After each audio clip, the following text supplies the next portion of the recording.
दोबारा से फिर एक भाई का सवाल लेके आया हूँ। भाई सामने से कह रहे हैं मुफ्ती साहब से कि हज़रत ये बताएं, अज़ा उस बीच में एक मज़े की चीज़ ये रही कि हज़रत मुफ्ती साहब के दरमियान ही में आमिर हक साहब ने कह दिया कि भाई रुक जाएं एक बार। आमिर हक साहब ने ये कहा कि आप तो इससे पहले भी कुरानी चैलेंज में आ चुके हैं हमारे सामने। वो बैक फुट पे जाने लगा और किनारा कशी करने लगा कि नहीं, हमें मुफ्ती साहब से बात करनी है। कहा नहीं नहीं, आप बताएं, इससे पहले तो आप चैलेंज कुरान में आए थे, 2 सफ़े आपको लेके आने थे, लेकिन वो फिर बैक मारने लगा। लिहाजा बहुत मज़ेदार गुफ्तगू है पूरी सुन। वालेकुम अस्सलाम व रहमतुल्लाह। आलम स्केप्टिक साहब बड़े अरसे बाद आप आए हैं यार। खैरियत से मुफ्ती साहब? नहीं, आलम स्केप्टिक साहब, मेरी आवाज नहीं आ रही आपको? अल्हम्दुलिल्लाह। जी जी आ रही। मैंने कहा काफी अरसे बाद आए हैं, वो 2 सफ़े वाले कॉन्ट्रडिक्शन ले आए हैं आप? नहीं, मुफ्ती साहब से बात करना था थोड़ा। नहीं नहीं, मुफ्ती साहब से कीजिएगा। मैं सिर्फ ये पूछ रहा हूँ कि वो 2 कॉन्ट्रडिक्शन वाले जो आपने लेके, कॉन्ट्रडिक्शन से पाक 2 सफ़े लेके आने थे, वो ले आए हैं आप? वो आपसे कभी बात होगी तो करेंगे उस। अच्छा ठीक है, यानी कुरान का चैलेंज अभी तक आपने तोड़ा नहीं है। ठीक हो गया। ओवर टू मुफ्ती साहब। जी मुफ्ती साहब। जी 1 भाई साल होने आलम भाई। जी मुफ्ती साहब, मतलब मैं एपिस्टेमोलॉजी पे आपसे बात करना, मतलब हमारी पर्सनल भी बात हुई थी। अगर आप मैं ये समझता हूँ कि अगर हम डायलॉग करें तो शायद अगर लोगों को भी नॉलेज में इजाफा हो, अगर आपका भी आर्गुमेंट स्ट्रांग लग रहा है लोगों को तो उसका भी नॉलेज जाए, और हमारा भी अगर आर्गुमेंट स्ट्रांग लग रहा है तो लोगों में आर्गुमेंट उसका भी पब्लिक जाए। में एक हद तक बात हो सकती है, एक हद तक इन द सेंस के टाइम चूंकि कम होता है। मैं 3 घंटे में बहुत सारे लोगों को टाइम देना होता है। आपके जी साथ मैंने इससे पहले पब्लिक में भी गुफ्तगू की है और प्राइवेटली भी। प्राइवेटली जब गुफ्तगू की तो कई कई घंटे गुफ्तगू की, ठीक है, जी आपको याद होगा, कई कई घंटे जी गुफ्तगू हुई, जो यहाँ लाइव स्ट्रीम में पॉसिबल नहीं है। तो इसलिए मैंने कहा था कि भाई ऐसे जो केसेस आते हैं कि जो थोड़ा ज्यादा डीपली समझना चाहते हैं तो हम उनको सेपरेटली वक्त दे सकते हैं। ऐसा नहीं है कि हम गुफ्तगू नहीं करना चाहते, लेकिन उसका एक तरीका है। हर गुफ्तगू हर जगह हर स्टेज पर नहीं हो सकती ना, जी टाइम का ख्याल रखना पड़ता है। जी जी जी नहीं, अगर इम्पोर्टेंट डिस्कशन अगर है तो लोगों को भी उसका शऊर होना चाहिए एनलाइटनमेंट के लिए। वो ठीक है, वो आपके मैं नजदीक समझता हूँ इंपॉर्टेंट है कि ना, हो सकता है कि लोगों के नजदीक इंपॉर्टेंट ना हो, तो इसलिए हम उसको नहीं, अलग से टाइम देते हैं। हाँ, कुछ ऐसी गुफ्तगू जरूर होती है कि हमने मसलन उसको प्राइवेटली रिकॉर्ड कर लिया, उसके बाद हमने लोगों की बेनिफिट के लिए अपलोड कर लिया, सुन लो भाई जितना भी बेनिफिट लेना है लो। जी जी। तो मतलब अगर आपकी इजाजत है तो आप कुछ एपिस्टेमोलॉजी पे मैं कुछ मतलब सवाल पूछ सकता हूँ आप? मेरे पास 10 मिनट है, 10 मिनट में जो बात हो सकती है, और अभी एक कॉलर और लेना है, तो अब आप जल्दी से बात कर लें। जी तो हमारी एक बार बात हो रही थी, मतलब आप कह रहे थे हम नॉलेज डिराइव करते हैं अगर रैशनैलिटी और एक्सपीरियंस से। तो आप कह रहे थे कि ये दोनों भी आपके पास क्राइटेरिया नहीं है, आपके पास टेस्टिमनी क्राइटेरिया है। तो क्या मतलब आपके पास क्या है नॉलेज का जो डिराइव करने का मैं एपिस्टेमोलॉजिकल? नहीं समझता कि मैंने ये बात कही होगी कि हम अपने एक्सपीरियंस से नॉलेज ड्राइव नहीं करते हैं। मैंने ये बात हरगिज नहीं कही है।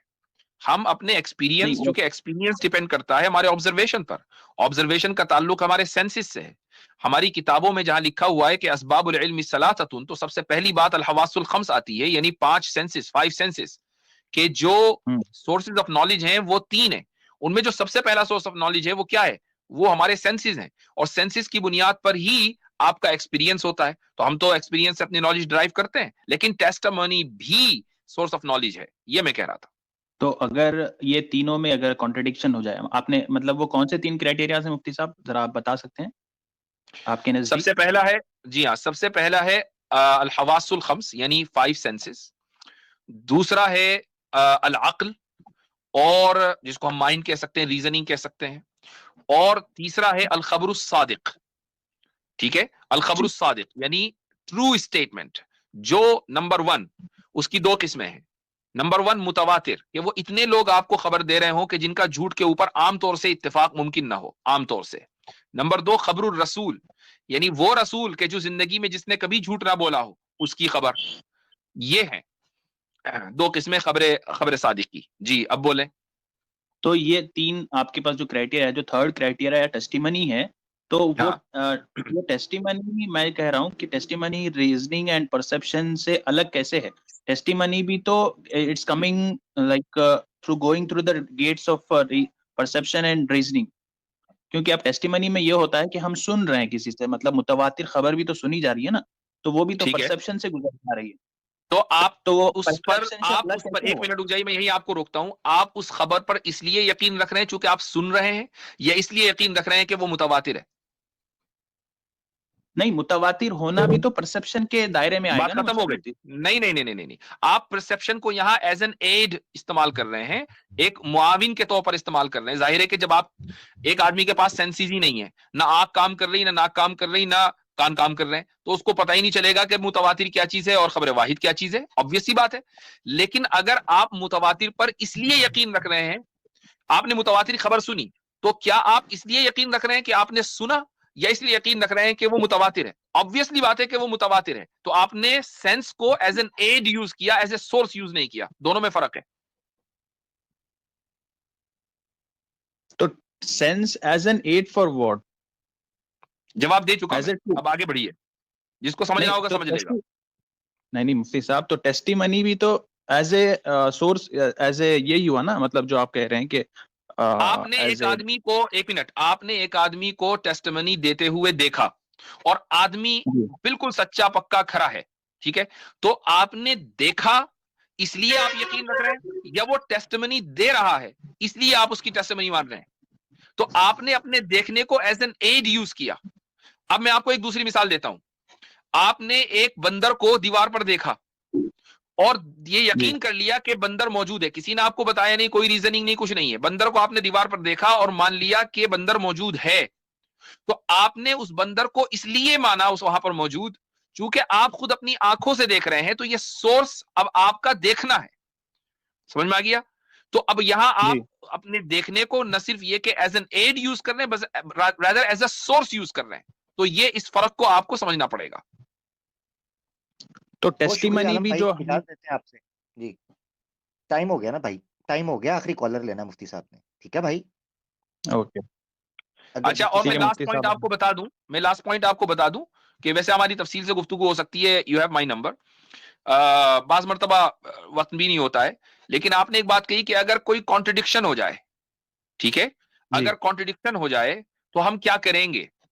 तो ये डिपेंड करता है कि सेंस की बुनियाद पर जो हमें नॉलेज मिल रही है, क्या वो 100% एक्यूरेट है या उसके अंदर गलती हो सकती है, वर्सेस खबर सादिक, यानी हम ऐसे आदमी की खबर के जो हर हाल में सच्ची है, और वो खबर ऐसी दे रहा है कि जो इम्पॉसिबल नहीं है, हाँ, वो कॉमन नहीं है, वो खबर, यानी वो ऐसी बात कह रहा है जो कॉमन नहीं है, मुस्तबाद है लेकिन वो मुहाल नहीं है।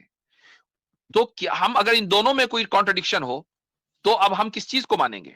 जाहिर सी बात है कि हम खबर सादिक को मानेंगे, क्योंकि हम हर खबर को सोर्स ऑफ नॉलेज नहीं मान रहे, बल्कि खबर सादिक को सोर्स ऑफ नॉलेज मान रहे हैं, ठीक है? और आपके सेंसेस दिन रात गलती करते हैं। आप नीले को हरा देखते हैं, हरा देखते हैं, हरे को लाल समझते हैं। सामने कोई चीज रखी हुई है, आपको ये नहीं पता चलता कि वो है क्या चीज। एक चीज दूसरे चली आ रही है, आप समझते हैं कि हरन है, जबकि वो होता है इंसान है। तो हमारे सेंसेस तो दिन रात गलती करते हैं। नहीं मुफ्ती और साहब, अब आप कह रहे हैं कि आप खबरें अगर आप ये सादिक कहें को। कि नहीं, अगर आप ये कहें कि नहीं जी, मुखबिर सादिक भी गलती कर सकता है, तो फिर वो मुखबिर सादिक नहीं है। सीधी सीधी बात है। हम तो बात कर रहे हैं मुखबिर सादिक की।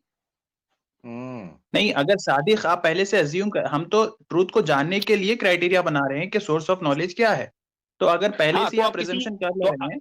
अगर एग्जैक्टली, ये बात बिल्कुल सही है आपकी, तो खबर सादिक, उसको डिस्क्वालीफाई करने के लिए आपको उसका काजिब होना साबित करना पड़ेगा। आप उसका काजिब होना साबित नहीं करते, आप साबित करते हैं कि उसने ऐसी खबर दी जो नहीं होती। बहुत सारी चीजें ऐसी होती हैं जो हम खबर देते हैं, नहीं होती, लेकिन फिर वो हो जाती हैं। आपको ये साबित करना पड़ेगा कि ये जो उसने खबर दी है ये इम्पॉसिबल है। इम्पॉसिबिलिटी आप साबित करें, वो आप साबित नहीं करते। और इम्पॉसिबिलिटी आप साबित करते हैं लॉज ऑफ नेचर और लॉज ऑफ फिजिक्स के बुनियाद पर, जबकि वो खबर दे रहा है मेटाफिजिकल वर्ल्ड की। आप लॉज ऑफ फिजिक्स को मेटाफिजिकल वर्ल्ड के ऊपर अप्लाई कर देते हैं। ये आपकी एपिस्टेमोलॉजी का हाल है। तो भाई कैसे फिर समझेंगे? जबरदस्त। आलिम भाई से एक सवाल पूछते हैं, आलिम भाई आप सच्चे हैं या झूठे हैं?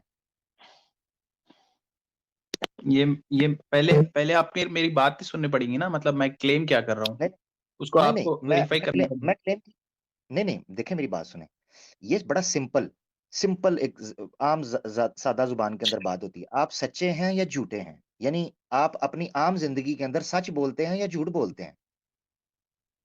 एसेंस, अगर एसेंस में पूछे तो इंसान तो ना सच्चा है ना झूठा है, लेकिन अगर वही बात कुछ करता है उसके बाद वो सच्चा और झूठा कहलाएगा ना। यही मसला होता है जब आप इस्लाम को छोड़ते हैं, फिर आप खिचड़ी के अंदर उलझ जाते हैं। सिंपल सवाल ये है, आप सच्चे हैं? देखिए कितनी आसान जिंदगी होती है जब इंसान मोमिन होता है ना, सच्चा होता है या झूठा होता, दो चीजें होती हैं। ये नहीं होती कान इधर से पकड़े, अंधे को अंधेरे में बड़ी दूर की सूझी है जी, पता नहीं इस सेंस में ये होता है, उस सेंस में टेढ़ा हो जाता है, इस सेंस में काला होता है, इस सेंस में गोरा। भाई सीधी गल करो जो है, आप सच्चे हैं या झूठे हैं? अब हाँ भाई। मतलब मेरा आपको सवाल समझ में नहीं आ रहा, मेरा आपका सवाल हाँ मुझे पता, मैंने इसीलिए कहा है, ईमान जब बंदा छोड़ता है उसको नहीं सादे सवाल भी समझ नहीं आते। मसला ये है। इतना मेरे आप ख्याल से इससे ज्यादा अगर सादा सवाल आज की स्ट्रीम में नहीं किया गया, ना हमारी तरफ से ना किसी दूसरी तरफ से। हाँ बिल्कुल ऐसा ही है। देखिए आप अगर देखिए मैं बात सुनिए, उसको सिंपल बता देता आलम हूँ भाई। उसका आंसर। अगर अगर कोई बंदा एक बार कोई झूठ बोलता है जिंदगी में, तो उसके ऊपर एक लेबल लग जाता है कि ये झूठा है। मैंने ये कहा नहीं, मैंने ये कहा नहीं। देखिए हर सवाल को क्यों जी। मुश्किल बनाते हैं? सिंपल, ये स्केप्टिक सच जब बात आप तो वो हमेशा करता ही रहता है, हर इंसान सच बात अगर करता ही रहता है, लेकिन अगर थोड़े कुछ ही बार वो अगर मैंने 100 टाइम्स, मैंने आपसे अगर 10 नहीं टाइम्स नहीं भी अगर वो देखिए, झूठ इतना बोलता है तो इतना उसको मुश्किल नहीं झूठा था ना। करार दिया जाता है। स्केप्टिक भाई टाइम चला गया, इतना मुश्किल नहीं था। मुफ्ती साहब ने जो आपको समझाया उसके बाद सिंपल आपसे एक सवाल बनता था, क्योंकि आपने कहा मुखबिर सादिक आप लोग मान लेते हो ना, जिस पर मुफ्ती साहब ने कहा कि किसी बंदे के उसके गिल्टी प्रूव होने से पहले पहले उसको पूरी दुनिया की अदालतों में इनोसेंट तस्लीम किया जाता है। आपको ये सिंपल कानून नहीं पता, इसीलिए मैंने आपसे 2+2 झटका पूछा था, आप सच्चे हैं या झूठे हैं? हर इंसान अपने बारे में बुनियादी राय ये रखता है सच्चा, हालांकि क्या वजह है कि दूसरों की नजर के अंदर झूठा हो सकता है, उसको साबित करना पड़ता है। किसी इंसान के झूठा होने के लिए उसके झूठ को साबित करना पड़ता है। जब तक झूठ साबित ना हो, ये पूरी दुनिया का उसूल है कि वो न्यूट्रल यानी इनोसेंट साहब तस्लीम मैं किया आपसे जाता डिस्कशन नहीं कर है। रहा गिल्टी हूँ, फीलिंग मैं मुफ्ती साहब से वो पूछना है सवाल। आप आपसे बात कर लेंगे, आपका वक्त रहे जब। हाँ मैं मुझे मुफ्ती साहब मुझे से पूछना चाहता हूँ। मुझे देखिए मुझे मैं ये मुफ्ती समझना साहब था की कि स्ट्रीम में मैं मुफ्ती साहब की स्ट्रीम में मेरी बात, मैं मुफ्ती साहब हाउ इज की टेस्टिमनी बड़े दिनों डिफरेंट बाद फ्रॉम मुफ्ती साहब की परसेप्शन स्ट्रीम एंड में रीजनिंग? एक बार सुने सही। मैं मुफ्ती साहब की स्ट्रीम में बड़े अरसे बाद इसलिए आया हूँ, यार मुझे तो मौका नहीं मिलता। आप मेरे पास तो अब मुफ्ती साहब के पास आए हैं तो चलो इसी बहाने मुझसे भी मौका मिल गया बात करने का, वरना मैं तो खाली बैठा होता हूँ, मेरे पास तो नहीं कोई आ रहा। तो मैं फिर मुफ्ती साहब के पास आ गया हूँ कि चलो मुफ्ती साहब के पास आते हैं लोग, मेरी भी बात हो जाएगी। तो अब आप जी मुझसे कह रहे जी। हैं मैंने बात कर, तो मैंने सिंपल आपसे पूछा मेरे भाई, जज़ाकल्लाह। आपका सवाल का जवाब आपके तो आपकी मुफ्ती खामोशी के अंदर तो छुप बहरहाल गया। आलम भाई, मुफ्ती आपने साहब, एपिस्टेमोलॉजी के बस ताल्लुक इतना ही से मुझसे जो समझना चाह सवाल रहा था, किया। एक मिनट, इतना जी। ही समझना चाह रहा हूँ आपसे, क्लियर मुझे नहीं हुआ है कि how is testimony different from perception and reasoning, इतना ही मैं समझना चाह रहा हूँ। मैंने जब समझा दिया है, अब वो क्लियर नहीं हुआ, दैट्स अप टू यू। लेकिन बहरहाल बहुत सी चीजें हम ऑडियंस के ऊपर भी छोड़ दें, हम बहुत सी बातें ऑडियंस के बेनिफिट के लिए भी कहते हैं। मैंने आपको बता दिया है कि जब आप कोई खबर या कोई नॉलेज किसी चीज से ड्राइव करते हैं उसको सोर्स मानकर, तो जाहिर सी बात है कि आपका जो परसेप्शन या एक्सपीरियंस है वो आपके लिए एड बन जाता है, यानी मुआविन बनता है। और बाज मर्तबा आप अपने परसेप्शन या अपने सेंसेस से ही नॉलेज ड्राइव करते हैं, तो फिर वो एड नहीं है, वो सोर्स है। तो ये मैं फर्क आपको मिसालों से भी बयान कर चुका हूं। अब बाकी आपकी मर्जी है, आप उसको एक्सेप्ट करें ना करें, दैट्स अ डिफरेंट केस। ठीक है। नहीं, एड एंड सोर्स का मीनिंग तो सेम ही हुआ ना मुफ्ती साहब? सही हो गया भाई, एड और सोर्स का मीनिंग तो बिल्कुल वाजे है। मनी जो है वो एड है, लेकिन वो सोर्स ऑफ हैप्पीनेस नहीं है। ठीक है। वो एड ऑफ हैप्पीनेस हो सकती है। बिल्कुल वाजे फर्क है एड और सोर्स के दरमियान। नहीं, ट्रुथ को गेन करने के लिए मेरा हम जो पढ़ना एड, मेरा कुरान करीम को पढ़ना, ये मेरे लिए एड है। मेरा काम मेरे लिए मुआविन है कि मैं हिदायत हासिल करूं, लेकिन मेरा पढ़ना सोर्स ऑफ गाइडेंस नहीं है। कुरान सोर्स ऑफ गाइडेंस है। सिंपल सी बात है, इतना मोटा फर्क नहीं समझ में आ रहा। ठीक है मुफ्ती साहब, अगर बाद में आपसे बात कर लेंगे, ठीक है। हाँ ठीक है, चलिए।